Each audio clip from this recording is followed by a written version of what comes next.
आप देख रहे हैं संविधान और कानून SK लाइव न्यूज। नवादा पहुंचे केंद्रीय मंत्री जीतन राम मांझी रविवार को नवादा पहुंचे और घटनास्थल का जायजा लिया।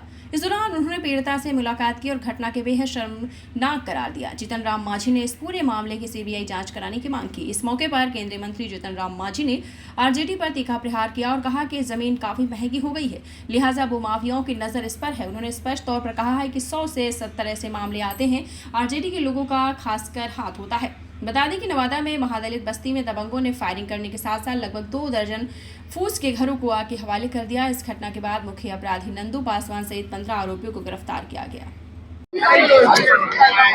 भूमि विवाद का मामला ये बनता है और ये भूमि विवाद का मामला 1966 से ही ये चल रहा है और 1966 के बाद 1995 में भी कुछ बातें हुई थी और जो जमीन पर यहाँ पर महादलित लोग रह रहे हैं वो लोगों को DCLR कोर्ट से फैसला मिली है, परवाना है और हर तरह से इन लोगों को रहती राइट है इस पर वो लोग रह रहे हैं।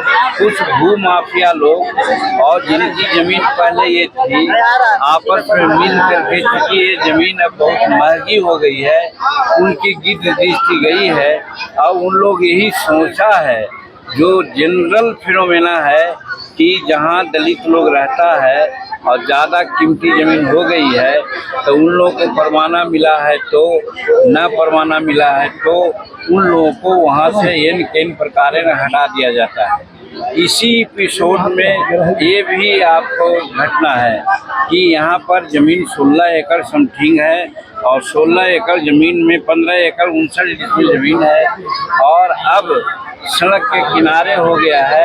ये जमीन कई 1 लाख रुपए कट्ठा की बात हो गई है। तो पहले तो लोगों के दिमाग था कि ये सब छाड़न का जमीन है, इस पर कोई मामला नहीं बनता, लेकिन अब जब जमीन महंगी हो गई है तो सब लोगों की अब इसमें विधि दृष्टि लग गई कि किसी तरह से यहाँ दलितों को भगाओ यहाँ से।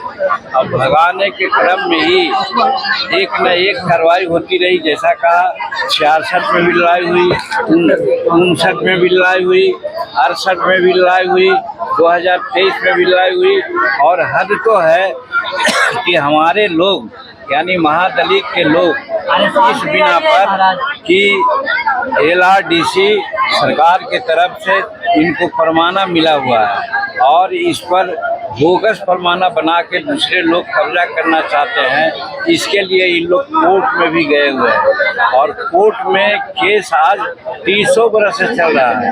ये न्यायिक प्रक्रिया का दोष है। जो कहा जाता है कि टाइटिल है, बेटा दायर करता है और पोता उसको लड़ता है, वही कहानी यहाँ हो रही है।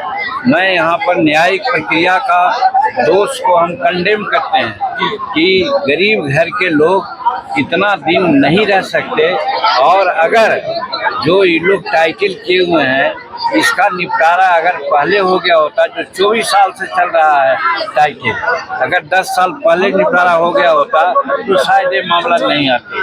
तो इसमें कोर्ट का भी दोष है, जिसके चलते भूमि माफिया को लगा कि इन प्रकार है हम अब इसको जमीन को कब्जा कर लेंगे और कब्जा करने का एक ही तरीका उन लोगों का है कि घर में आग लगा दो, मार दो, डकैती कर दो और अनेक तरह से टॉर्चर करो ताकि लोग भाग जाएगा।